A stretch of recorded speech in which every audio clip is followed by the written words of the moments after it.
அனைவருக்கும் வணக்கம். நீங்கள் நம்ம சேனலுக்கு புதுசுன்னா பக்கத்தில் இருக்கிற பெல் பட்டன் அமைத்தி சப்ஸ்கிரைப் பண்ணிக்கோங்க. தொடர்ந்து எல்லா வீடியோக்களையும் நீங்கள் பார்க்கலாம். அப்பப்போ ஸ்பெல் மிஸ்டேக் பண்ணிக்கிட்டு இருந்தவனுக்கு கல்யாணத்தை பண்ணி வச்சோம். பொண்டாட்டி வேற மாசமாக இருந்தா வீட்டு பக்கம் வர்றதையே நிறுத்திட்டானே ஐயா. 8 மாசமாக இருக்கிற பொண்டாட்டியோட பாவம் கஷ்டப்படுறாருன்னு சொல்லி அங்கங்கே வேலை வாங்கி கொடுத்தா ஒத்த எழுத்து மிஸ்டேக்லேயே எல்லா வேலையையும் அவனே கெடுத்துக்கிட்டான். அவன் தான் நம்மளை பார்க்க வரலன்னா நாமளாவது ஒரு 8 அவன் வீட்டுக்கு போய் எப்படி இருக்கான்னு பார்த்துட்டு போவோம். ஏன்னா நண்பனோட மகனாச்சே, சத்தியம் வேற பண்ணி கொடுத்துருக்கேன். 1 hour later. அப்பாடா, அவன் வீட்டுக்கு வந்தாச்சு. காலிங் பெல் அடிப்போம். என்னது, காலிங் பெல் அடித்தா சத்தம் கேட்க மாட்டேங்குது. சரி, கதவை தட்டுவோம். அப்பாடா, கதவை திறந்துட்டான். அடடே, நீங்களா? வாங்க வாங்க. நாம் 2 பேரும் சந்தித்து பல மாதங்கள் ஆச்சு. எப்படி இருக்க? ஏதோ இருக்கேன். ஏயா, காலிங் பெல் என்னாச்சு? கலட்டி வச்சுருக்கேன். ஏன், ரிப்பேரா?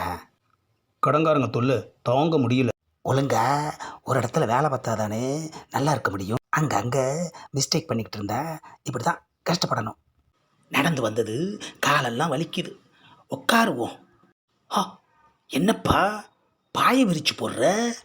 ஆஹா, இருந்த சோபா சேர்லாம் ஒன்றத்தையும் காணுமே. சோபா சேரு இதெல்லாம் எங்கப்பா? வித்துட்டேன். என்னது, வித்துட்டியா? உன்னோடத விற்கல, என்னோடத விற்றேன். குண்டக்க மண்டக்க பேசுகிறதே உனக்கு பொழப்பா போச்சியா? ஏப்பா, அவ்வளோ கஷ்டமா என்ன? பார்த்தா தெரியலையா? உன் சம்சாரத்துக்கிட்ட நல்ல காஃபியை போட்டு எடுத்துகிட்டு வர சொல்லு. சம்சாரமும் இல்லை. ஓ, வளகாப்புக்கு போயிட்டாங்களா? நான் ஒருத்தன், அதை மறந்துட்டேன். வளகாப்புக்காக போகலை, அதுக்கு முன்னாடியே கோவிச்சுக்கிட்டு என் மாமியார் வீட்டுக்கு போயிட்டா. குழந்தை பெற்றுக்கிற நேரத்தில் என்னையா கோபம்? அப்படி என்ன பண்ண? கல்யாணத்தப்பவே என் மாமியார் கூட நான் சண்டை.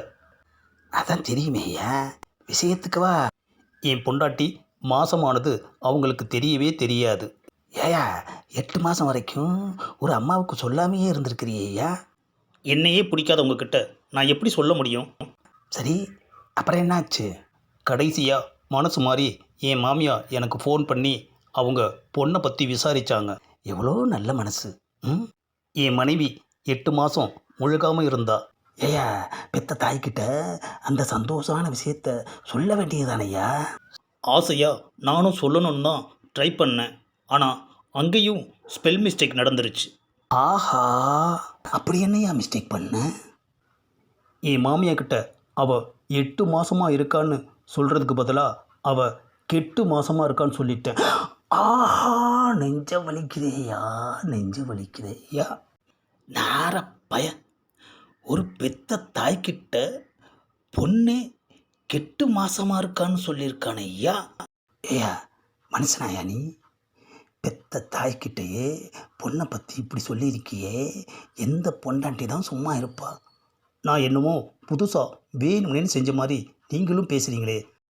என் பொண்டாட்டி என்னை பிரிஞ்சு அவங்க அம்மா வீட்டுக்கு போனதுலேருந்து எவ்வளோ கஷ்டப்பட்டுக்கிட்டு இருக்கேன் தெரியுமா? இப்போ வருத்தப்பட்டு என்ன பிரயோஜனம்? ஒரே ஒரு எழுத்து மிஸ்டேக்கில் பொண்டாட்டியவே பிறந்த வீட்டுக்கு அனுப்பிட்டியேயா. ம், சரி, கவலைப்படாத. நான் போய் பஞ்சாயத்து வச்சு சமாதானம் பண்ணுறேன். இனிமேலாவது இடம் பொருள் ஏவல் பார்த்து மிஸ்டேக் பண்ணியா? உன்னை பார்க்க வந்தது நல்லதாக போச்சு. சரி, நான் கிளம்புறேன். வீட்டுக்கு வந்தவங்கள சும்மா அனுப்பக்கூடாது. ஆஹா, என்னப்பா பண்ண போகிறேன்? கொஞ்சம் இருங்க, ஆன்லைனில் சாப்பாடு ஆர்டர் பண்ணுறேன். ஆஹா, காப்பி கிடைக்கலையேன்னு வருத்தப்பட்டோம். இப்போ சாப்பாடே கிடைக்க போகுது. சரி, வந்ததுக்கு சாப்பிட்டுட்டு போவோம். 1 hour later. அப்பாடா, சாப்பாடெல்லாம் வந்துருச்சு. இந்தாங்க பில்லு. என்னது, பில்லா? பில்லா இல்லை, பில்லு. ஏப்பா, என்கிட்ட ஒரு வார்த்தை கேட்டுட்டு ஆர்டர் பண்ணியிருக்க கூடாது? அதான் சொன்னனே, வீட்டுக்கு வந்தவங்கள சும்மா அனுப்பக்கூடாதுன்னு. ஆஹா, அதுக்கு அர்த்தம் செலவு பண்ண வச்சு அனுப்புகிறதா? புதுசாக இருக்கேயா. ஆசையாக நலம் விசாரிக்க வந்தா 1000 ரூபாய்க்கு வேட்டு வச்சுட்டானே ஐயா. ம், இந்த பதிவை லைக் பண்ணுங்கள், ஷேர் பண்ணுங்கள், மறக்காமல் சப்ஸ்கிரைப் பண்ணுங்கள்.